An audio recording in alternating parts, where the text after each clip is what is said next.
Dando continuidade à nossa disciplina com o conteúdo de fisiologia do sistema endócrino sobre as suprarrenais, nós vamos falar um pouco sobre a fisiologia das suprarrenais ligadas à região da medula dessa glândula, a medula da adrenal ou medula das suprarrenais. Então, os tipos celulares e as funções relacionadas, nós já falamos que são tipos celulares diferenciados. A constituição celular da medula suprarrenal, ela é formada por células ganglionares simpáticas e células cromafins. Essas células ganglionares são justamente as células pré-ganglionares. São a primeira sequência de células nervosas do sistema nervoso autônomo, que nós vamos descrever posteriormente na parte de nervoso. Seguida pela segunda porção, segundo segmento, que é justamente a célula cromafim, também chamada de feucromócito. Então, são essas células cromafins, que nada mais são do que neurônios rudimentares, os responsáveis pela síntese das catecolaminas, adrenalina e noradrenalina.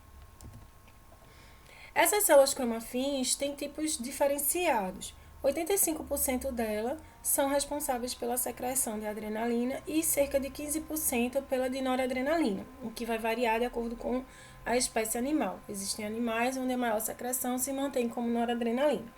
Isso vai depender da proporção desses tipos celulares de células cromafins. Então, no tipo celular de célula cromafim, onde ocorre a síntese de adrenalina, é justamente aquela em que possui a enzima que converte a noradrenalina em adrenalina, porque nós já vimos que esses hormônios que são também, vão ter uma função como neurotransmissores em outras porções do sistema nervoso autônomo, porque nesse caso eles vão cair na corrente sanguínea e terão função como hormônio, mas em outras porções tem função como neurônios, ou como neurotransmissores, desculpa. Então, no caso, isso vai depender da enzima presente nesse tecido, nesse tipo celular, uma vez que tanto a adrenalina quanto a noradrenalina são oriundos de aminoácidos e dessa fonte nós teremos precursores, que são a dopamina, a noradrenalina e a adrenalina. Então, a noradrenalina é precursora da adrenalina. E o que faz ela ser transformada em adrenalina é justamente a enzima presente no tipo celular. Então, em geral, na maioria das espécies, nós teremos uma maior proporção de células cromafins com enzimas conversoras de noradrenalina em adrenalina. Daí, a maior quantidade de adrenalina circulante em relação à noradrenalina.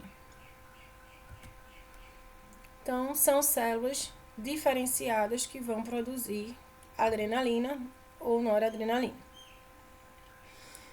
Os estímulos para a síntese e secreção das catecolaminas tanto são a via nervosa pela acetilcolina, que vamos descrever nas aulas de sistema nervoso, né? Então, nós temos nessas células pré-ganglionares a liberação como neurotransmissor da acetilcolina, e essa acetilcolina vai estimular as células cromafins a sintetizarem e secretarem as suas catecolaminas. E também o próprio córtex da adrenal através dos glicocorticoides. Então, o cortisol ele vai se deslocar do córtex da adrenal para a região da medular. Inclusive, isso é favorecido pelo próprio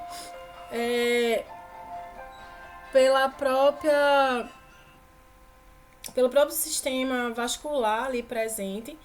Então, ele tem uma distribuição que favorece essa condução do sangue da periferia, da região cortical, para a região medular, e assim a atuação do cortisol nas células cromafins, estimulando a síntese e secreção das catecolaminas. Então, dessa forma, as células cromafins elas são ativadas para que sintetizem e secretem as catecolaminas, tanto pela acetilcolina, que é um neurotransmissor, né? Então, tanto pela via nervosa do sistema nervoso autônomo, quanto pela ação do cortisol.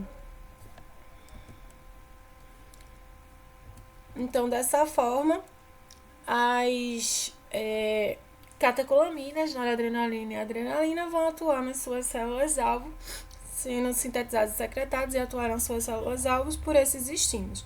Então, tanto o estímulo nervoso quanto o estímulo endócrino. Em relação aos efeitos dessas catecolaminas, nós vamos ter o efeito hiperglicêmico. Então, consequentemente, também a sua estimulação ela se dá quando o animal está em condições hipoglicêmicas. Até porque isso é uma condição de estresse também, onde está envolvido o cortisol, T3, T4 e, consequentemente, catecolaminas. Então, veja que é uma situação, né, o jejum é uma situação em que vamos ter a promoção da quebra. Então, nesse momento, nós vamos sim ter hormônios como o glucagon, o cortisol, o T3, o T4 e, consequentemente, a estimulação também da síntese das catecolaminas para favorecer esse processo de quebra, de metabolização das fontes energéticas. Quanto ao transporte, as catecolaminas elas são ligadas cerca de 50% a proteínas transportadoras, especialmente a albumina, para que essa porção fique protegida e solubilizada, e cerca de 50% é a fração livre, que vai atuar dentro da célula-alvo, se ligando aos receptores e promovendo seu efeito biológico. A duração do efeito das catecolaminas é de cerca de 2 minutos. Quanto ao metabolismo intermediário, metabolismo energético, metabolismo respiratório, ela vai acelerar esse metabolismo, promovendo a quebra de proteínas, carboidratos e lipídios. E inclusive do glicogênio, que a sua síntese é promovida por hormônios como o glicogênio, como os glicocorticoides. Então, promove a quebra, liberando assim, glicose, que é a fonte mais fácil de ser metabolizada. E aumenta também o consumo de oxigênio e a produção do gás carbônico.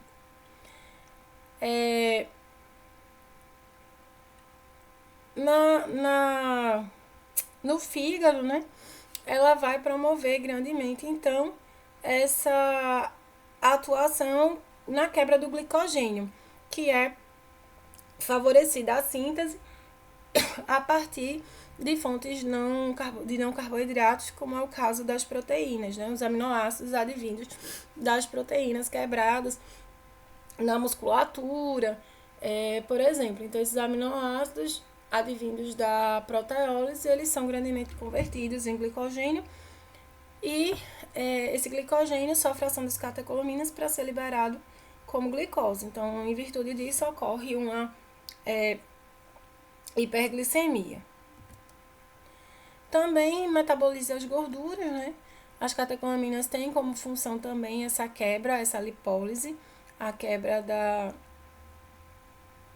das gorduras, liberando ácidos graxos livres, a serem utilizados também como fonte energética, e promovendo essas quebras, a aceleração do metabolismo e quebras das reservas energéticas, proteicas, lipídicas e de carboidratos, não só, por sua vez,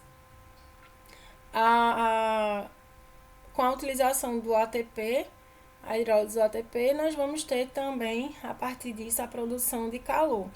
Então, dessa forma, as catecolaminas, junto com T3, T4 e glicocorticoides, elas favorecem a termorregulação no sentido de produção de calor, que é a termogênese sem tremor, que nós vamos estudar posteriormente. Outra função das catecolaminas são as alterações das funções vegetativas, como as funções cardiovasculares. Então, vasoconstricção nos locais de órgãos não críticos, por exemplo. E o aumento da frequência cardíaca e força de contração cardíaca, o que está ligado a alteração da atividade de canais, particularmente canais de cálcio e do platô de contração cardíaca. Então, nós vamos ter um influxo de cálcio mais intenso, porém por um tempo reduzido, porque as catecolaminas elas aceleram o fechamento dos canais de cálcio, então diminuindo assim o platô de contração cardíaca, de forma que o músculo cardíaco se contrai de forma mais intensa, mas por um tempo mais curto. Então aumenta a força de contração cardíaca e diminui o tempo dessa contração, aumentando assim a frequência cardíaca. Então, a gente tem uma alteração na função cardíaca nesse sentido, aumentando a excitabilidade da musculatura por essa alteração dos influxos cardíacos, da condução do potencial de ação. Então, ocorre um favorecimento na geração de potenciais de ação nas células marca-passo, a diminuição desse platô, né, pela aceleração no fechamento dos canais de íons cálcio, aumento da força de contração, tanto pelo aumento do influxo de cálcio, quanto também pelo aumento da produção da miosina, pela própria atuação do T3 e T4, que em geral está conjunta, aumento do débito cardíaco, aumento do fluxo sanguíneo para os órgãos críticos, inclusive pela alteração vascular, né, pela vasoconstricção em órgãos não críticos, desviando o sangue para os órgãos críticos, o que varia de acordo com receptores, os tipos de receptores para catecolaminas presentes em cada estrutura, o que também vai diferenciar a ação dessas catecolaminas. Nesse sentido, nós temos receptores alfa e beta, sendo os alfa 1, alfa 2, mas todos agindo sobre musculatura lisa e com efeito de constrição, e os beta 1, beta 2, onde o beta 1 ele atua nos vasos sanguíneos, na musculatura lisa de vasos sanguíneos de órgãos críticos, e o beta 2, o beta 1 na musculatura cardíaca e o beta 2 no músculo liso vascular. Então, nesse sentido, os vasos sanguíneos de órgãos não críticos, eles têm receptores alfa 1, onde promoverão dessa forma a vasoconstricção e o desvio do sangue para os órgãos críticos, que são aqueles possuidores de receptores beta 2, como é o caso do próprios vasos sanguíneos coronários, né, nas artérias coronarianas. Então, eles sofrem vasodilatação na presença das catecolaminas para manter a sua atividade, visto que, se nós pensarmos no coração propriamente dito, a função dele está acelerada, aumentada, visto que esse animal necessita de uma vascularização, ele está consumindo mais fontes energéticas, ele precisa de mais oxigenação do que o normal. Então, consequentemente, esse trabalho cardíaco vai estar aumentado e ele vai ser um órgão crítico nesse momento, devendo receber um maior volume sanguíneo, uma maior nutrição, uma maior oxigenação. Então, isso é possível porque seus receptores são beta 2, permitindo uma vasodilatação. E a musculatura cardíaca, ela tem receptores beta 1 que promovem todas as funções cardíacas que já falamos. Então, a aceleração do influxo de cálcio, a diminuição do platô, o aumento da força de contração e frequência cardíaca. Então, isso é o ideal para momentos como de luta, de fuga, de estresse. Então, nessas situações, nós teremos não só a descarga de glicocorticoides, como também conjuntamente de catecolaminas. Também a vigília, ela é dependente das catecolaminas e ela está ligada à região reticular, que nós estudaremos no sistema nervoso. De forma que essa alteração, inclusive, vai comprometer essa atividade de vigília. E outras funções vegetativas relacionadas, por exemplo, com a ereção de pelos, a sudorese, que são determinadas pelo sistema nervoso autônomo e, consequentemente, por essa porção da suprarrenal, que, apesar de endócrina, o constitui. Então, ataque cardíaco, como já falamos, esse aumento da contração cardíaca e também aumento da frequência cardíaca são consequentes da atuação das catecolaminas, inclusive por intermédio do T3, T4 e glicocorticoide, como já falamos.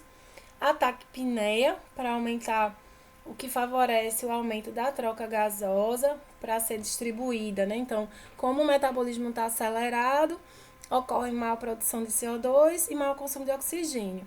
Então, esse CO2 ele precisa ser rapidamente retirado, substituído por oxigênio para fornecimento às células do organismo. Então, isso é favorecido por essa taquipneia em associação com o ataque cardíaco e o aumento da força de contração cardíaca.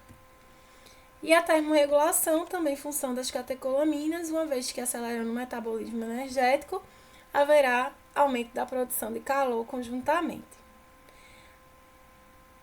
que é o processo de termogênese.